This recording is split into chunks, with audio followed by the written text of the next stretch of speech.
अस्सलाम वालेकुम व्यूअर्स, क्या हाल है, कैसे हैं आप सब। उम्मीद करती हूँ आप सब खैरियत से हैं। व्यूअर्स, आज की इस वीडियो में मैं आपके लिए लेकर आई हूँ बहुत ही ज़्यादा मैजिकल होम रेमेडी, जिससे आपके बच्चे का रंग ना सिर्फ गोरा होगा बल्कि ये हमेशा हमेशा के लिए बहुत ही ज़्यादा फेयर हो जाएगा और बच्चे की स्किन भी अच्छी रहेगी, ड्राई नहीं होगी और हमेशा सॉफ्ट रहेगी। तो व्यूअर्स, इस रेमेडी की तरफ बढ़ने से पहले प्लीज़ मेरे चैनल को सब्सक्राइब कर लें, मेरी वीडियो को लाइक, शेयर और कमेंट करना बिल्कुल मत भूलिएगा। तो व्यूअर्स, इस रेमेडी की तरफ बढ़ते हैं। ये रेमेडी 100% खालिश और कुदरती अज्जा से बनी हुई है। इसमें कोई केमिकल नहीं है जो आपके बच्चे की स्किन को नुकसान पहुंचाए, ऐसी कोई भी चीज़ नहीं है। तो अब बढ़ते हैं अपनी रेमेडी की तरफ और इसके रिजल्ट्स भी आपको बहुत जल्दी मिल जाएंगे। लेकिन अगर आप इसको कंटिन्यू रखेंगे तो आपके बच्चे की स्किन हमेशा के लिए सॉफ्ट रहेगी। Let's start our remedy. तो सबसे पहली चीज़ जो इसमें यूज़ होगी वो है बेसन। बेसन बहुत ही ज़्यादा रिच है अपनी ग़िज़ाई फ़ायदों के लिहाज से। ये हमारी स्किन के लिए बहुत ही ज़्यादा हेल्दी है। आपने अक्सर देखा होगा बड़ों के लिए जो हम होम रेमेडीज़ बनाते हैं उसमें भी हम बेसन अक्सर बहुत ज़्यादा यूज़ करते हैं।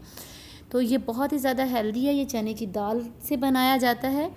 और सेकंड चीज़ जो हम इसमें यूज़ करेंगे वो है कच्चा दूध। और ये कच्चा दूध अगर बकरी का हो जाए तो बहुत ही बढ़िया।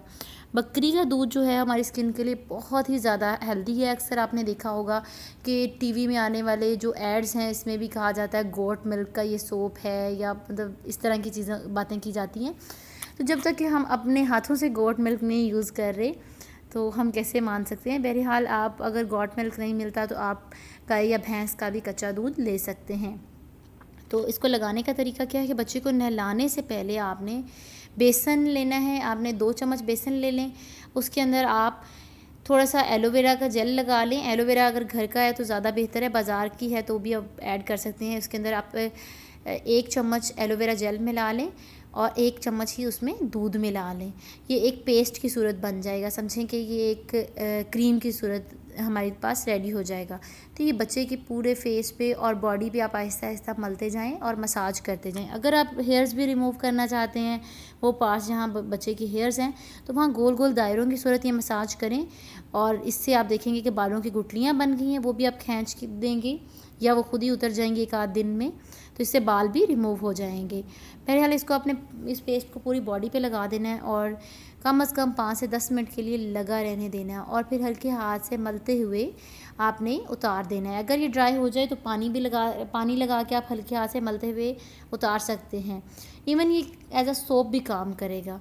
और अगर आप इसके बाद चाहते हैं बच्चे को किसी भी सोप से नहलाना चाहते हैं तो नहला सकते हैं, लेकिन एज अ सोप ये भी बड़ा अच्छा काम करता है। व्यूअर्स, ये तमाम एज के बच्चों के लिए इफ़ेक्टिव है, स्पेशली न्यूबॉर्न बच्चों के लिए तो बहुत ही ज़्यादा ये अच्छा है। व्यूअर्स, इसको आपने जो है किसी भी टाइम यूज़ कर सकते हैं और हफ्ते में 3-4 बार भी इस्तेमाल, और अगर इसको डेली यूज़ करेंगे तो और ज़्यादा अच्छे रिजल्ट्स मिलेंगे। Thanks for watching. Okay viewers, अल्लाह हाफिज़।